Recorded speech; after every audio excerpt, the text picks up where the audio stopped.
A News 8 exclusive: chainsaws and wood chippers, a lot of noise in the middle of the night. So a New Haven woman has called us for help. She says Amtrak crews have been cutting down trees at 2 in the morning. And as News 8's Kent Pierce shows us tonight, she has the video to prove it.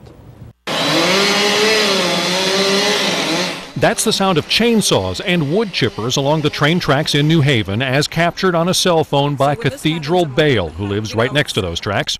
They're chainsawing trees, or I don't know what the heck they're doing. What the heck are they doing? They can't do this during the day?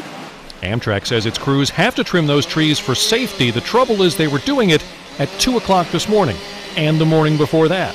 This is a residential neighborhood. You know, you've got families working, besides me, working, kids needing to go to school in the morning, and for some reason they're doing this in the middle of the night. Amtrak says the middle of the night is when they can do this work with the least disruption to train service, but for folks living just off Humphrey Street in New Haven, 3 nights without sleep is a big disruption too. So if you could look into it, I'd really, really appreciate it. We already did look into this same problem less than 2 years ago, a couple miles away. Amtrak started trimming trees, but caused a rock slide and had to build a retaining wall, all of that in the middle of the night. Folks there complained so much that elected officials got Amtrak to do the work during the day instead.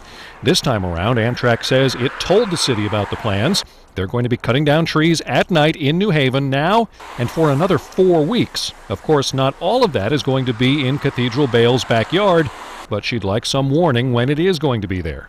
I mean, it would have been nice if we had, something that says, this is how long it's going to take, how many nights it's going to be happening in English and Spanish for the neighborhood.